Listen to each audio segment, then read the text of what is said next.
Hi guys, this is Shiro of Fearless and Fiery for Christ with another video for you all.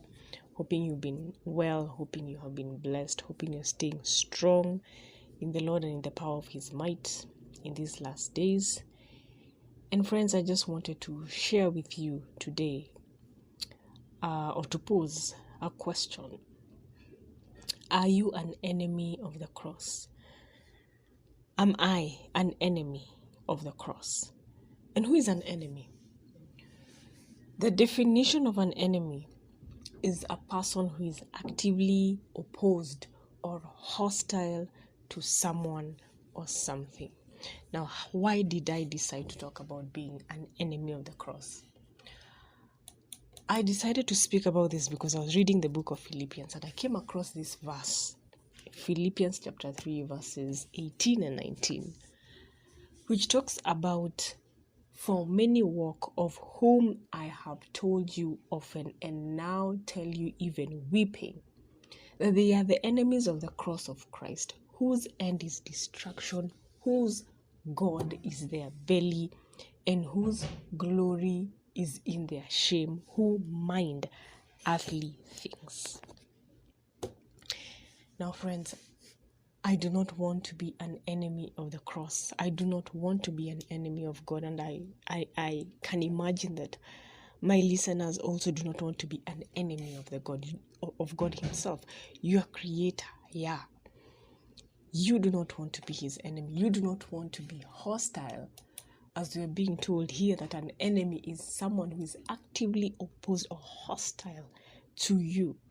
I do not want to be hostile to the Most High God, my Father in heaven. But how do we become hostile to Him?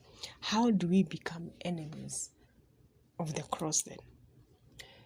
You see, when Paul was writing that letter to the Philippians, we know that the church at Philippi was one of the mature churches. It was doing better than most of the churches, but in spite of that, there were false teachers, there were false preachers, there were people who were professing to be followers of Christ, but they were not. You see, they were confessing to be followers of Christ with their lips, with their mouths, but their hearts were very far from the Lord. And friends, let us not be that pharisaical, hypocritical type that say, "Hey, I love you, Lord," as we raise our hands in the air, but our hearts are very far from Him, because we are not cheating the Lord. We are cheating ourselves. We may be cheating our pastors, we may be cheating our neighbors, we may be cheating our children, we may be cheating our spouses, but we are definitely not cheating the Lord. We are cheating ourselves. So in the church in Philippi, we had those people who were professing to follow the Lord, but they were not. Their hearts was far from Him. Their way of life also was very far. And so Paul calls them the enemies of the cross. They are not really enemies of the wooden cross, but they are enemies of Christ Himself and what He did at the cross. Christ being a man who lived without sin, and He became sin for us, going through a torturous death, not because He deserved to, but because He chose to. He didn't have to, but He chose to, because of His love for us, so that we can become new creations in Him. And so Paul tells us not to be enemies of the cross, not to be people who profess to follow Christ, and yet we are not. Because these people, Paul tells us, that their end is destruction. These people, Paul tells us, that their God is their belly. It is not the Most High God who is their God. They are not submitted to Him, but they are submitted to their belly. Their belly is their God. Paul tells us that their glory is in their shame, and that these enemies of Christ, they mind earthly things. Friends, let us not be the type whose God is our belly. Let us not be the type who go after sensual things, after carnal things, feeding our flesh, feeding our carnality, while professing to follow the Most High God, while acting like we are very spiritual, and yet we are given up to self-indulgence. That hypocrisy is a total put off to the Lord. Remember, the Lord told us, Yeshua himself in Revelation, but I can't remember which chapter. He said, as he was talking to one of those churches, he told them, I would rather that you be hot or cold instead of this lukewarmity of yours that you have, carried.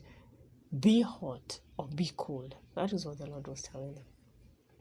And so Paul tells these enemies of the cross, he tells us that their glory is in their shame.